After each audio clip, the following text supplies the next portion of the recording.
Hello guys, maple ഗ്രാമിൻ്റെ പുതിയൊരു വീഡിയോയിലോട്ട് എല്ലാവർക്കും സ്വാഗതം. അപ്പോൾ ഇന്നത്തെ വീഡിയോയിൽ നമ്മൾ ചർച്ച ചെയ്യാൻ പോകുന്നത് കാനഡയിലോട്ട് +2 കഴിഞ്ഞിട്ട് വരുന്നതാണോ അതോ ഡിഗ്രി കഴിഞ്ഞിട്ട് വരുന്നതാണോ നല്ലതെന്ന്.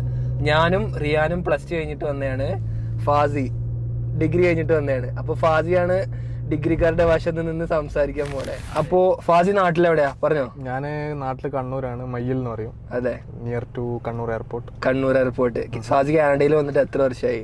ഞാൻ ഏകദേശം ഇപ്പൊ ഒരു 4 years അറൗണ്ട്. 4 years അറൗണ്ട് ആയി. 2021 വന്നാണ്. എന്ത് ചെയ്യുന്നു ഫാസി ഇപ്പൊ? ഞാനിപ്പോ ഒരു എയറോസ്പേസ് കമ്പനിയിൽ ഇൻവെന്ററി കോർഡിനേറ്റർ ആയിട്ട് വർക്ക് ചെയ്യുന്നുണ്ട്. എങ്ങനെയുണ്ട്? അതെ, ഞങ്ങള് പിന്നെ +2 കഴിഞ്ഞ് വന്നോണ്ടേ ഞങ്ങള് തെരപ്പര നടക്കണു. ഡിഗ്രി കഴിഞ്ഞാൽ അതുപോലെ നല്ല ജോലിയിലൊക്കെ ലാൻഡ് ചെയ്യാം. Point number 1. ഡിഗ്രി മാത്രല്ല, വർക്ക് എക്സ്പീരിയൻസ് ഉണ്ടായിരുന്നു. അപ്പൊ അതൊക്കെ വെച്ചിട്ടാണ്. അതൊക്കെ വെച്ചിട്ട് അപ്പോ നമ്മൾ ഇന്നത്തെ വീഡിയോയിൽ ഞാൻ പറഞ്ഞ പോലെ ഡിസ്കസ് ചെയ്യാൻ പോകുന്നത് ഏത് ഡിഗ്രി കഴിഞ്ഞിട്ട് വരുന്നതാണോ +2 കഴിഞ്ഞിട്ട് വരുന്നതാണോ ഓവറോൾ നല്ലത്. അപ്പോൾ നമുക്ക് സ്റ്റാർട്ടിങ് ഫ്രം എഡ്യൂക്കേഷൻ, നമുക്ക് ഡിഗ്രി നമ്മൾ നാട്ടിൽ നിന്ന് വരുമ്പോൾ കോഴ്സസ് പെർസ്യൂ ചെയ്യാണ്. അപ്പോൾ എനിക്ക് തോന്നുന്നത് +2 കഴിഞ്ഞിട്ട് വരുമ്പോൾ നമുക്ക് ഇച്ചിരി കൂടെ ഓപ്ഷൻസ് ഉണ്ട്, എല്ലാ ഫീൽഡിലോട്ടും നമുക്ക് മാറിപ്പോകല്ലേ. ആസ് ലോങ് ആസ് നമുക്ക് ഓഫർ ലെറ്റർ കിട്ടിയാൽ നമുക്ക് വിസ ഓഫീസറെ കൺവിൻസ് ചെയ്യാം. പക്ഷേ ഡിഗ്രി കഴിഞ്ഞ് വരുമ്പോൾ എന്താണ് അവസ്ഥ? ഡിഗ്രി കഴിഞ്ഞ് വരുമ്പോൾ ഞങ്ങൾ ഇപ്പം എൻ്റെ കാര്യം പറയുകയാണെങ്കിൽ ഞാൻ പഠിച്ചതിൻ്റെ കണ്ടിന്യൂഷൻ ആയിട്ട് നോക്കിയിട്ടാണ് കോഴ്സ് എടുത്തത്. ഞാൻ ഡിഗ്രി കോമേഴ്സാണ് ചെയ്തത്. എന്നിട്ട് ഒരു 2 years ഞാൻ വർക്ക് ചെയ്തിട്ടുണ്ടായിരുന്നു ഡൽഹിയിൽ.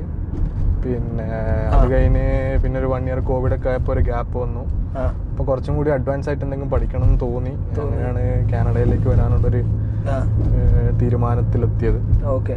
എന്നിട്ട് ഞാനൊന്ന് റിസർച്ച് ചെയ്ത് നോക്കി, കുറച്ചും കൂടി ഓപ്പർച്യൂണിറ്റീസും ലൈക്ക് വാസ്റ്റ് ആയിട്ട് എന്താണ് ഇവിടെ ഉള്ളത്, ലൈക്ക് ഏതൊക്കെ ഫീൽഡ്സിനാണ് കുറേ ഓപ്പർച്യൂണിറ്റീസ് ഉള്ളതെന്ന് നോക്കിയപ്പോൾ എനിക്ക് പിന്നെ ഞാൻ ഒരു ഏജൻസി ആയിട്ട് ഡിസ്കസ് ചെയ്തിട്ടുണ്ടായിരുന്നു. അപ്പോൾ അവരും കൂടി പറഞ്ഞതനുസരിച്ചിട്ടാണ് ഞാൻ logistics and supply chain management എടുത്തത്. 2 years ആയിരുന്നു ഇവിടെ. 2 years പഠിച്ചു, കോഴ്സ് പാസ്സായി. വർക്ക് പെർമിറ്റിൽ ഇപ്പം 2 years കഴിഞ്ഞു. 2 years വർക്ക് ചെയ്തുകൊണ്ടിരിക്കുന്നു. ഓക്കെ. അപ്പോൾ ഞങ്ങളിവിടെ എടുത്തു വന്ന കോഴ്സും സപ്ലൈ ചെയിൻ ആണ്. ഫാസി എടുത്തു വന്ന കോഴ്സും സപ്ലൈ ചെയിൻ ആണ്. ഫാസിക്ക് നാട്ടിൽ വർക്ക് എക്സ്പീരിയൻസും, പിന്നെ ഇവിടെ എടുത്തത് പോസ്റ്റ് ഗ്രാജുവേഷൻ ആണോ അതോ PG ആണ് എടുത്തത്? ഞങ്ങൾ ഡിപ്ലോമയാണ് എടുത്തത്.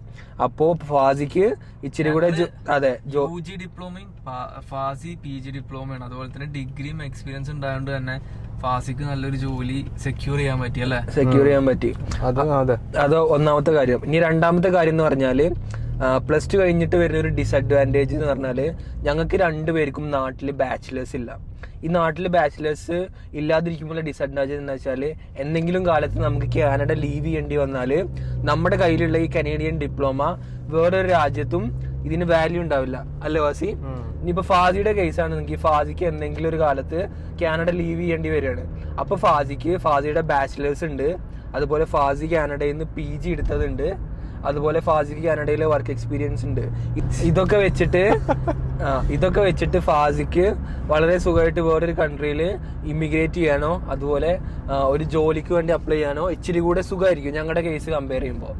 അപ്പോൾ ജോലിയുടെ കേസ് അത് ജോലി ഇപ്പോൾ ഇവിടെ നമ്മൾ പഠിച്ചിറങ്ങി കഴിഞ്ഞാലും നമുക്ക് അത്യാവശ്യം നാട്ടിൽ ബാച്ചിലേഴ്സ് ഒക്കെ ഉണ്ടെന്നുണ്ടെങ്കിൽ നമുക്ക് ഈ ഹയർ പൊസിഷനിലോട്ടൊക്കെ പോകുമ്പോൾ അവർ ബാച്ചിലേഴ്സ് റിക്വയർഡ് ആക്കൂലേ മോസ്റ്റ് ഓഫ് ദ കമ്പനീസും? 100%. കാരണം എൻ്റെ കമ്പനിയിൽ തന്നെ ലൈക്ക് ബേസിക് ഹൈസ്കൂൾ മാത്രമായിട്ട് വർക്ക് ചെയ്യുന്ന ആൾക്കാർ, കുറേ വർഷത്തെ എക്സ്പീരിയൻസ് നോളജ് ഉള്ള ആൾക്കാർ, പക്ഷെ അവരുടെ അക്കാഡമിക് എന്ന് പറഞ്ഞാൽ ഹൈസ്കൂളാണ്. അപ്പോൾ അവർക്ക് പ്രൊമോഷൻ എന്ന് പറയുന്ന ഒരു സംഭവം അവിടെ കിട്ടിയിട്ടില്ല. മാക്സിമം ഒരു ടീം ലീഡ് അത്രേ എടുക്കും. കാരണം എപ്പോഴും ലൈക്ക് ഹൈ പൊസിഷൻസിലേക്ക് കമ്പനീസ് ആൾക്കാരെ നോക്കുമ്പോൾ അവരുടെ അക്കാഡമിക്കും കൂടി അവർ നോക്കും. Like mostly bachelors, diploma, masters, പിന്നെ എക്സ്ട്രാ സർട്ടിഫിക്കേഷൻസ് അതൊക്കെ ഉണ്ടെങ്കിൽ നമ്മുടെ പ്രൊമോഷന് കൂടുതൽ അത് ഹെൽപ്പ് ചെയ്യും. ഓക്കെ. ഇപ്പോൾ ഫാസിയുടെ കേസിൽ ഫാസിക്ക് ഒരു പ്രൊമോഷൻ കിട്ടാൻ ചാൻസ് ഉണ്ട്. നമുക്കൊക്കെ ഉള്ള പ്രൊമോഷൻ ഞങ്ങൾ തന്നെ കണ്ടെത്തേണ്ടി വരും എവിടുന്നേലും. അതാണ് +2 കഴിഞ്ഞുള്ള പ്രശ്നം. ഓക്കെ. അപ്പോൾ ഇനി നമുക്ക് അടുത്ത കേസ് സംസാരിക്കാം. അതായത് PR കിട്ടാൻ +2 കഴിഞ്ഞിട്ട് വന്നാലാണോ ഡിഗ്രി കഴിഞ്ഞിട്ട് വന്നാലാണോ സുഖം? അതിന് ഒറ്റ ആൻസറേ ഉള്ളൂ എല്ലാവർക്കും, ഡിഗ്രി കഴിഞ്ഞിട്ട് വന്നാലാണ്. അതിന്റെ കാരണം ഫാസി പറയും. ഡിഗ്രി കഴിഞ്ഞിട്ട് വന്നു കഴിഞ്ഞാൽ ഞങ്ങൾക്ക് ഡിഗ്രി നാട്ടിൽ പഠിച്ചതിൻ്റെ പോയിന്റ്സ് ഇവിടെ കിട്ടും. ഞങ്ങൾ കനേഡിയൻ ഇക്വലൻസിലേക്ക് കൺവേർട്ട് ചെയ്യുമ്പം അതിൻ്റെ പോയിന്റ്സ് നമുക്ക് CR സ്കോറിൽ ആഡ് ആവും. പിന്നെ അതാണ് മെയിൻ. പിന്നെ വർക്ക് എക്സ്പീരിയൻസും കൂടി ഉണ്ടെങ്കിൽ കുറച്ചും കൂടി പോയിന്റ്സ് കൂടുതൽ ആഡ് ആവും. അതെ, അപ്പൊ നമ്മൾ നാട്ടിൽ നിന്ന് വർക്ക് എക്സ്പീരിയൻസും അതുപോലെ നാട്ടിൽ നിന്ന് ഒരു ബാച്ചിലേഴ്സ് ഒക്കെ എടുത്തിട്ട് വരുന്ന ആളാണെന്നുണ്ടെങ്കിൽ നമ്മുടെ ഫോറിൻ വർക്ക് എക്സ്പീരിയൻസും ആഡ് ചെയ്യാം. അതുപോലെ തന്നെ നമ്മുടെ നാട്ടിൽ പഠിച്ച എഡ്യൂക്കേഷൻസിന്റെ പോയിന്റ്സും നമുക്ക് കിട്ടും. അപ്പോൾ അത് വലിയൊരു ഇമ്പാക്റ്റ് ഉണ്ടാക്കും നമ്മുടെ CR സ്കോറിൽ, എസ്പെഷ്യലി നമ്മുടെ PR-ന്റെ കേസൊക്കെ വരുമ്പോൾ. പ്ലസ് ടു കഴിഞ്ഞ ആളുകൾക്ക് most of the case PR കിട്ടാറ് PNPs through ആണ്. ഒന്നെങ്കിൽ വേറെ പ്രൊവിൻസിലോട്ട് മൂവ് ചെയ്യേ, അല്ലെങ്കിൽ ഒണ്ടാരിയോ പോലുള്ള പ്രൊവിൻസുകളിൽ ഏതെങ്കിലും PNP സപ്പോർട്ട് ചെയ്യുന്ന എംപ്ലോയറുടെ കയ്യിൽ ജോബ് കിട്ടിയിട്ടോ അല്ലെങ്കിൽ LMIA വഴിയൊക്കെയാണ് കൂടുതൽ ആളുകൾക്കും PR കിട്ടിക്കൊണ്ടിരുന്നത്. പക്ഷേ ഇനി അങ്ങോട്ട് LMIA എടുത്തു കളയാണ്. അതുപോലെ ഒണ്ടാരിയോയിലെ കോമ്പറ്റീഷൻ കൂടി. ഇപ്പൊ ഈവൻ ബാച്ചിലേഴ്സ് ഉണ്ടെങ്കിൽ പോലും എക്സ്പ്രസ് എൻട്രി വഴി PR ഒക്കെ കിട്ടാൻ ഭയങ്കര കോമ്പറ്റീഷനാണ്. കട്ട് ഓഫ് സ്കോർ വളരെ ഹൈ ആണ്. അപ്പോൾ PR-ന്റെ കേസിലും അതുപോലെ ജോലിയുടെ കേസിലും കരിയറിന്റെ കേസിലും എല്ലാം ഡിഗ്രി ബാച്ചിലേഴ്സ് കഴിഞ്ഞിട്ട് വരുന്നതായിരിക്കും ഏറ്റവും ബെറ്റർ എഫിഷ്യന്റ് ഓപ്ഷൻ. അതായത് ഇപ്പൊ ഇവിടെ വന്നിട്ട് ബാച്ചിലേഴ്സ് എടുത്തു കഴിഞ്ഞാല് അത് കഴിഞ്ഞ് പിന്നെയും കണ്ടിന്യൂഷൻ പഠിക്കാനൊക്കെ പറ്റുന്ന ആൾക്കാരാണെങ്കിൽ ഇവിടെ ബാച്ചിലേഴ്സ് എടുത്ത് അതും ചെയ്യാം. അപ്പോൾ നമുക്ക് എക്സ്ട്രാ സ്റ്റഡി പെർമിറ്റ് ഒക്കെ അപ്ലൈ ചെയ്യുകയും ചെയ്യാം. അതെ. അപ്പോൾ എനിക്കറിയുന്ന എൻ്റെ റൂമിൽ മുമ്പ് ഉണ്ടായ ഒരു ചെക്കൻ ഉണ്ടായിരുന്നു. അപ്പോൾ അവനിവിടെ ബാച്ചിലേഴ്സ് ആണ് പഠിച്ചുകൊണ്ടിരിക്കുന്നത്. സോഫ്റ്റ്വെയറിന് എന്തോ ഒരു കോഴ്സാണ്. അപ്പം അവനിപ്പോൾ ഇനി അത് കഴിഞ്ഞ് കഴിഞ്ഞാൽ പിന്നെ അവനിക്ക് അതിന് ഡിപ്ലോമയോ മാസ്റ്റേഴ്സോ ചെയ്യാം. അപ്പം ബാച്ചിലേഴ്സ് ഫൈനാൻഷ്യലി നോക്കുമ്പോൾ നമുക്ക് ബാച്ചിലേഴ്സ് നാട്ടിൽ പഠിച്ച് ഇങ്ങോട്ടേക്ക് വരുന്നതാണ് ഏറ്റവും ബെസ്റ്റ്.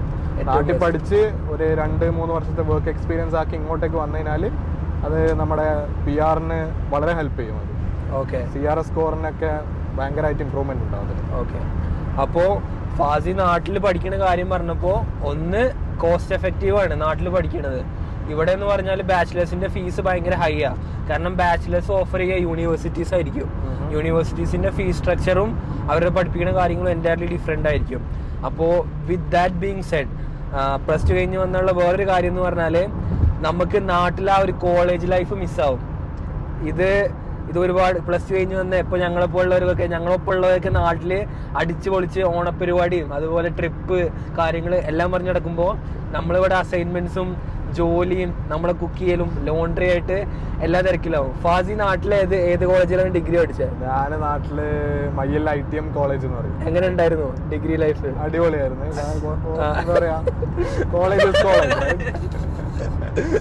കോളേജ് ലൈഫ് അത് വേറെ തന്നെയാണ്. അത് എക്സ്പീരിയൻസ് ചെയ്യേണ്ട, ഇറ്റ്സ് മാൻഡേറ്ററി. അപ്പോ ഫാസി അങ്ങനെ പറയുമ്പോ ഞങ്ങൾക്ക് രണ്ടുപേർക്കുള്ളിൽ വിഷമമുണ്ട്. ഫാസി മാത്രല്ല, കുറെ പേര് ഡിഗ്രി ലൈഫ് പറയുമ്പോ ഞങ്ങൾക്ക് ഏറ്റവും മിസ്സാവുന്ന സംഭവമാണ് നാട്ടിലെ ഡിഗ്രി ലൈഫ്. പക്ഷെ ഇത്രയും നേരം നമ്മള് പ്ലസ് ടുന്റെ ഡിസഡ്വാൻറ്റേജ് ആണ് സംസാരിച്ചത്. ഇനി വിത്ത് ദാറ്റ് ബീങ് സെഡ് നമ്മൾ അഡ്വാൻറ്റേജ് സംസാരിക്കാൻ പോവാണ്. ഓക്കെ, അപ്പോൾ ടെക്നിക്കലി അഡ്വാൻറ്റേജ് എന്ന് പറഞ്ഞാല് ഒന്ന് നിങ്ങളുടെ മുന്നിലിരിക്കുന്നത് ഒരു ഹ്യൂജ് ഓപ്പർച്യൂണിറ്റിയാണ്.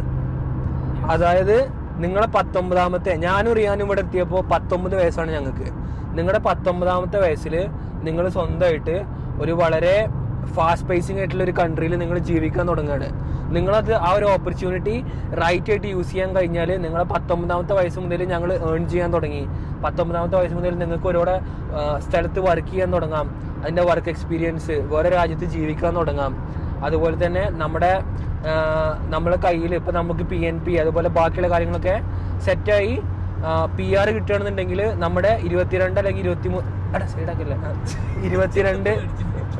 23ാമത്തെ വയസ്സിൽ നമ്മുടെ കയ്യിൽ കനേഡിയൻ PR ഇരിക്കും. അപ്പോൾ അത് റൈറ്റ് ആയിട്ട് യൂസ് ചെയ്ത് കഴിഞ്ഞാൽ വളരെ നല്ലൊരു ഓപ്പർച്യൂണിറ്റിയാണ്. എന്താണ് ഫാസിക്ക് അതിൽ പറയാനുള്ളത്? അത് വളരെ ശരിയാണ്. കാരണം എന്താ വെച്ച് കഴിഞ്ഞാൽ പ്ലസ് ടു കഴിഞ്ഞിട്ട് ഇവിടെ വന്ന ആൾക്കാരൊക്കെ എനിക്ക് പരിചയമുണ്ട്. ഇപ്പം അതിലൊരു ചെക്കൻ ഞാൻ മുമ്പ് നിന്ന റൂമിലുണ്ടായതാണ്. അപ്പോൾ അവന് ഇവിടെ വന്ന് പ്ലസ് ടു കഴിഞ്ഞ് ഇവിടെ വന്ന് ഡിപ്ലോമ ചെയ്ത് അതിൻ്റെ കൂടെ വർക്ക് ചെയ്ത് വർക്ക് പെർമിറ്റ് കയറിയതിന് ശേഷം ഒരു നല്ലൊരു കമ്പനിയിൽ നല്ലൊരു പൊസിഷനിൽ നല്ലൊരു പേയ്മെൻറ്റോട് കൂടി വർക്ക് ചെയ്ത് PR കരസ്ഥമാക്കിയിട്ട് അവനിപ്പം ഒരു യൂണിവേഴ്സിറ്റിയിൽ ബാച്ചിലേഴ്സ് ചെയ്തുകൊണ്ടിരിക്കുകയാണ്. അതാണ്. അപ്പൊ നിങ്ങൾക്ക് ഓപ്പർച്യൂണിറ്റീസ് ആർ ദേർ.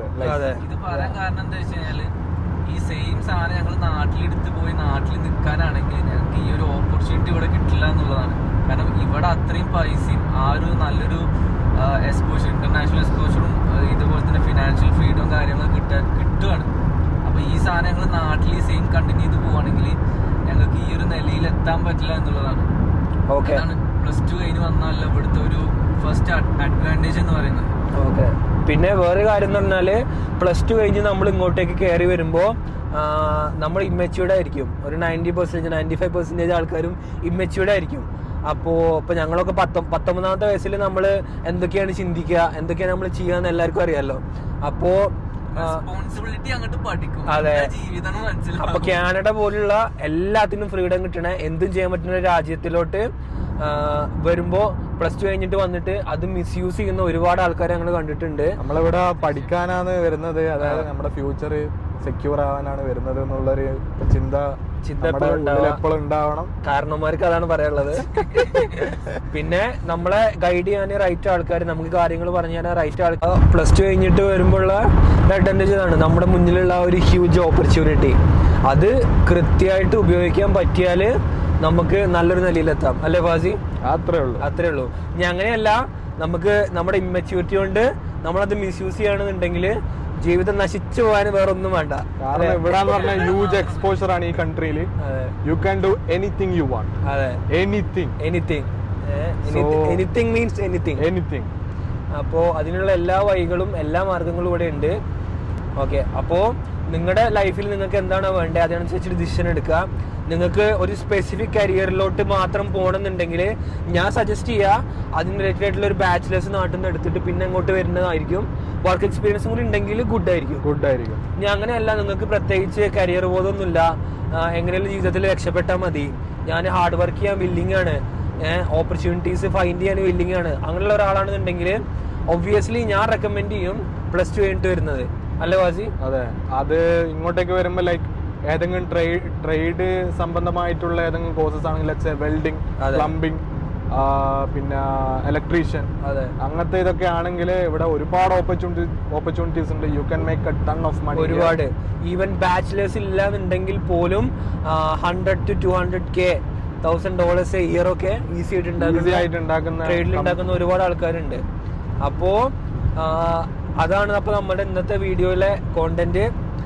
അപ്പോൾ അടുത്ത വീഡിയോ ആയിട്ട് കാണുന്നവരെ ഗുഡ് ബൈ. എന്തെങ്കിലും കമന്റ്സ്, എന്തെങ്കിലും സംശയം ഉണ്ടെന്നുണ്ടെങ്കിൽ കമന്റ്സിൽ രേഖപ്പെടുത്തുക. അടുത്തൊരു വീഡിയോ ആയിട്ട് കാണുന്നവരെ ഗുഡ് ബൈ.